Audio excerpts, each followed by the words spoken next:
아멘. 할렐루야. 아멘. 우리 옆에 상에서 합시다. 하나님만 바라봅시다. 할렐루야. 아멘.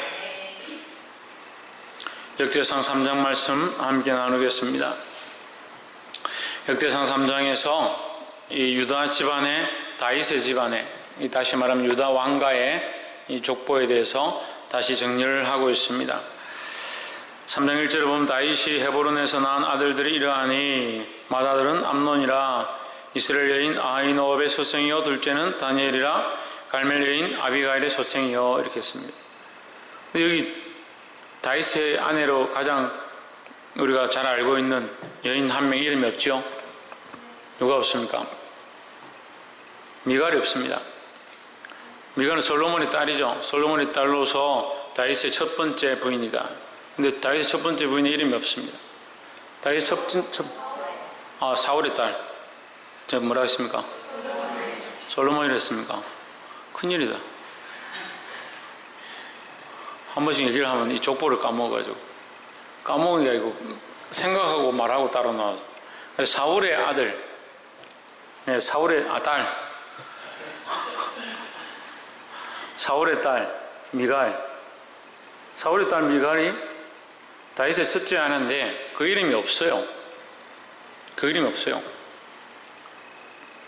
그 미갈의 이름이 없는 것이 왜 없느냐? 이 족보에 왜 없느냐? 소생이 없으므로 없습니다. 미갈의 자식이 없으므로 다윗에게 이름이 같이 오지 못했다. 다윗의 아내로서의 이름이 없다. 이것은 비참한 일이죠.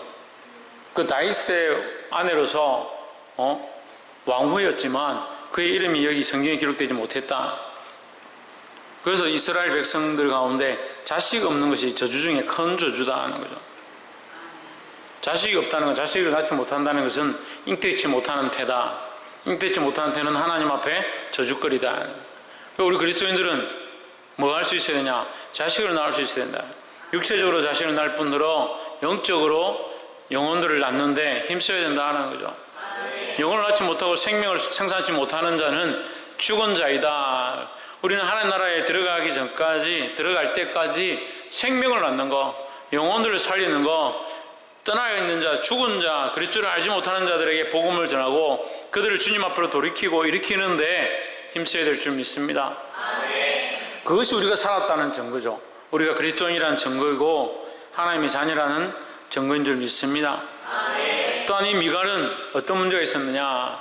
다윗이 하나님 앞에서 전심을 다하여 하나님을 바라보고 춤을 출 때에 그의 옷이 벗겨지는 것들을 알지 못하고 춤을 추었습니다. 그것을 보고 다윗이 비웃고 비난했습니다. 다윗을 비난한 이 미갈의 모습은 다윗의 고백으로 또한 오히려 책망을 받았습니다. 다윗은 어떤 고백을 했냐? 너희 앞에서 한 것이 아니라 너희를 보라고 한 것이 아니고 하나님 앞에서 한 것이다. 그래서 우리는 또한 누구 앞에서? 하나님 앞에서 사는 삶을 항상 잊어서는 안 된다. 다윗의 마음이 왜 하나님 마음이 아파냐? 하나님 앞에서 살았기 때문에. 사람들이 어떻게 보느냐, 사람들이 어떻게 생각하느냐, 사람들이 어떻게 판단하느냐, 그것은 다윗에게 하나도 중요하지 않다. 다윗의 참 중요한 것은 뭐냐? 하나님 나를 어떻게 보시는가? 우리의 관점도 그러해야 될 줄 믿습니다. 하나님 우리를 어떻게 보시는가? 하나님 앞에 내가 어떻게 설 것인가? 하나님을 기쁘시게 하기 위해서 내가 어떻게 해야 될 것인가? 그것이 우리가 가져야 될 가치관의 가장 중요한 요소라는 거죠. 하지만 우리는 항상 어떻게 합니까? 사람들이 나를 어떻게 볼 것인가? 우리를 어떻게 생각할 것인가? 우리의 행동을 어떻게 판단할 것인가? 사람들 앞에 내가 어떻게 보여야 될까? 그것을 우선시 하다 보니까 결국 무엇이 없어지느냐? 하나님 앞에서 해야 될 일들이 없어져 버린 거예요. 그래서 사람들 앞에 보이는 모습을 강조한 미갈의 모습은 저주로 바뀌어버리고 하나님 앞에 서야 될 것들을 강조한 다윗의 모습은 하나님의 존귀함으로 세워졌다라는 거예요. 보게 되기를 주의 이름으로 축복합니다. 그래서 이 미갈의 모습을 버리고 버림받은 저주의 자녀 모습들을 버리고 자녀를 생산하고 영혼을 살리는 그런 귀한 자들로 쓰임받기를 주의 이름으로 축복합니다. 5절에 보면 예루살렘에서 낳은 아들들은 이러하니 다윗의 자식에 대해서 기록하는데 무려 9절까지 다윗의 자녀에 대해서 이렇게 기록하고 있습니다. 5절에 보면 예루살렘에서 난 아들들은 이러하니 시므아와 소밥과 나단과 솔로몬 네 사람은 다 암미엘의 딸 바수아의 소생이요. 솔로몬이 누구의 아들입니까? 바세바의 아들이죠. 그래서 여기 우리가 기록되어 있기는 바수아라 기록되어 있지만 실제로는 바세바다, 같은 이름입니다. 이게 부르는 방식이 다를 뿐이지 같은 이름이다. 그래 바세바의 아들 솔로몬이다 이렇게 아시면 되겠습니다. 10절 보시면 솔로몬의 아들은 르호보암이요 그 아들은 아비야요 그 아들은 아사요 그 아들은 여호사밧이요 했습니다. 지금 뭘 하고 있냐면요, 다윗을 통한 유다 족속의 왕위를 얘기하는 겁니다. 그래서 이것이 역대죠. 이게 열왕의 이름들이다라는 거죠. 유다의 이 열왕의 이름들을 여기 기록해 두었습니다. 솔로몬의 아들은 르호보암이고 그 아들은 아비야고 그 아들은 아사고 그 아들은 여호사밧이고, 여러분 우리가 이미 보았지만 여기에 나와 있으니까 우리가 이것을 보고 좀 표시를 좀 하면 좋겠습니다. 그래서 여호사밧에 이제 표시를 하시고 다윗, 솔로몬, 여호사밧. 르호보암과 아비야는 좋지 않다는 거예요. 아사도 좋지 않다. 여호사밧에 표시를 하냐?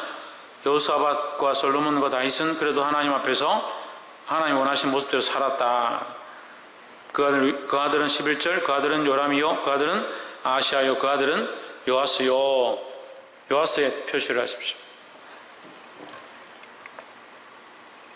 12절에 그 아들은 아마샤요 그 아들은 아사랴요.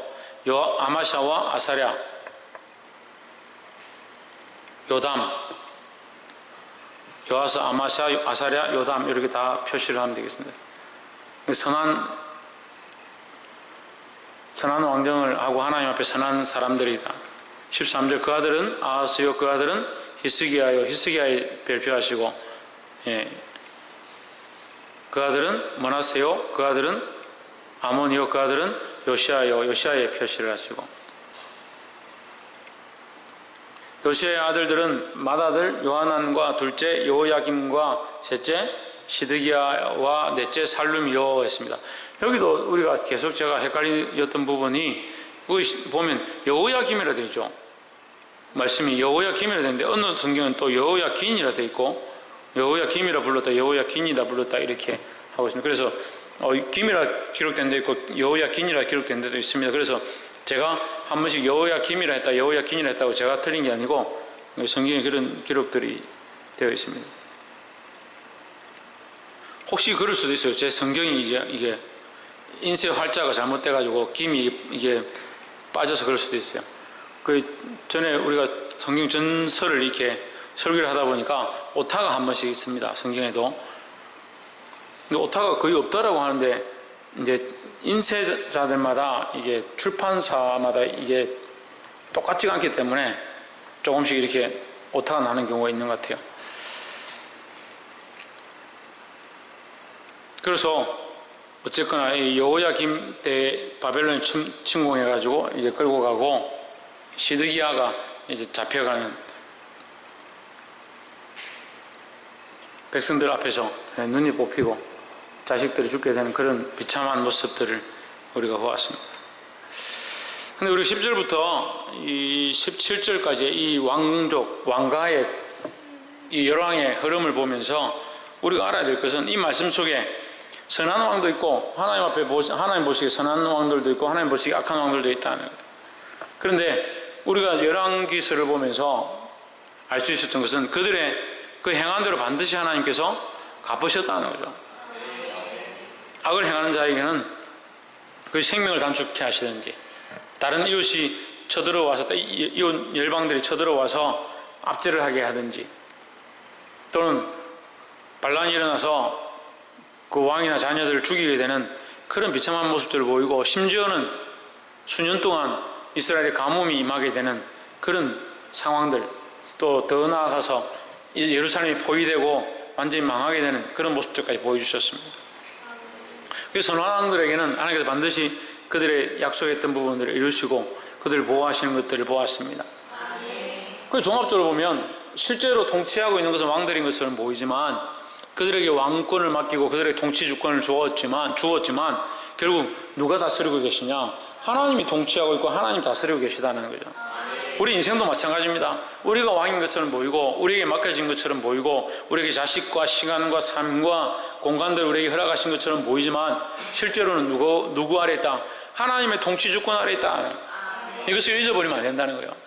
하나님의 통치 주권을 잊어버리고 하나님께 속하였음을 잊어버리니까 자꾸 누구 뜻대로 판단하느냐? 자기 마음과 자기 기분과 자기 감정대로 판단하는 거예요. 자기가 옳지 않다고 하면 옳지 않은 거, 자기가 마음에 안 든다면 마음에 안 드는 거, 자기가 이해가 안 된다면 이해가 안 되는 거고, 자기 기준으로 다 보는 겁니다. 우리에게 맡겨졌고 우리에게 주어졌고 우리에게 의탁되었지만 이것은 실제적으로 우리의 것이 아니고 하나님의 통치 영역 안에 있다는 사실을 항상 기억해야 되는 겁니다. 자기의 것이라 생각하니까 자기가 하고 싶은 대로, 자기가 즐기고 싶은 대로, 자기가 쓰고 싶은 대로 시간과 재물과 자기에게 주어진 모든 것들을 사용해버립니다. 자기 인생의 주인이 누구냐? 자기가 되어간다는 거예요. 내가 내 인생의 주인이 아니라 하나님이 우리의 주권자시고 통치자이심을 잊지 않기를 주의로 축복합니다. 혹시 이것을 잃어버렸다면 다시 회복하고 하나님의 통치 앞에 나아가게 되기를 간절히 소망합니다. 마지막으로 19절 버다의 아들들은 스룹바벨과 시므이요 스룹바벨의 아들은 무술람과 하나냐와 그메세 슬로밋과 20절 또 하수바와 오헬과 베레가와 하사대와 유사 헤셋 5사람이요 하십니다. 19절에서 스룹바벨에 대해서 계속 얘기를 합니다. 이 스룹바벨의 아들들에 대해서 얘기합니다. 이 왕가를 얘기하다가 스룹바벨 얘기를 하기 시작하는데 스룹바벨이 왜 여기 기록되었느냐? 스룹바벨은 포로 가운데 갔다가 잡혀갔다가 다시 성전을 재건하고 건축하는데 쓰임받는 중요한 감독자로 돌아오게 됩니다. 돌아와서 예루살렘 성전을 다시 재건하는 일을 맡아서 예루살렘을 다시 재건하고 이스라엘을 다시 회복해야 하는 중요한 사역들을 감당합니다. 그래서 성경은 스룹바벨을 기록함으로 말미암아 이 역대에 기록되어진 모든 것들은 하나님 중심적이고 성경 중심적이고 성전 중심적으로 기록되었다라는 것을 말하고 있습니다. 그래서 여기에 물론 성경에 악한 자들도 있고 인간적으로 돌아간 사람들도 있지만 말씀의 중심은 어디에 있느냐? 예수 그리스도에게 있고 하나님 중심적이고 성전 중심적인 말씀의 구성이다라는 거죠. 그래서 우리는 이 말씀을 통해서 성전에 나와 하나님을 만나는 자들이 되어야 된다라는 겁니다. 스룹바벨을 통해서 하나님 뭘 하기 원하시냐? 성전을 재건하고 이스라엘을 다시 세우기 원하신다. 하나님이 이 말씀을 통해서 우리를 어떻게 하기 원하냐? 이 교회를 통해서 뭘 하기 원하냐? 우리를 다시 회복해 하고 하나님과 온전케 되어지기 원하신다라는 거죠. 또한 이 스룹바벨은 예수 그리스도의 모양입니다. 예수 그리스도의 모형이라는 거죠. 우리가 하나님 앞에 나아갈 거룩한 길, 그 스룹바벨을 따라서 다시 돌아오면 성전을 재건하고 하나님과 이 관계를 회복해 하는 중요한 자의 좌표의 역할을 한다라는 거예요. 우리는 주님 앞에 나와 내 마음대로 사는 것이 아니라 말씀을 중심으로 예수 그리스도를 닮아서 하나님과 이 예배의 관계를 회복하는 자가 되어야 된다는 겁니다. 할렐루야. 사랑하는 성도 여러분, 오늘 이 말씀과 같이 세상에 타협하지 말고 스룹바벨이 바벨론에서 얼마든지 자기의 좋은 지위와 권리를 누릴 수 있었지만 그 성전을 다시 재건하는 일에 백성들이 끌고 가라고 할 때 순종하고 감사한 마음으로 기쁜 마음으로 돌아왔다라는 거죠. 우리는 무엇에 힘써야 하느냐? 우리 안에 하나님과의 관계, 예배의 관계, 우리 안에 무너져 있는 믿음의 관계를 수축하고 회복하는 데 힘써야 될 줄 믿습니다. 말씀을 맺겠습니다. 그래서 세 가지 얘기했습니다. 크게 첫 번째는 다윗의 아내 미갈에 대해서 얘기했습니다. 미갈이 왜 기록되지 못하였는가? 자녀를 잉태하지 못했기 때문에 기록되지 못했다. 그게 중요한 게 아니고 왜 기록되지 못했느냐?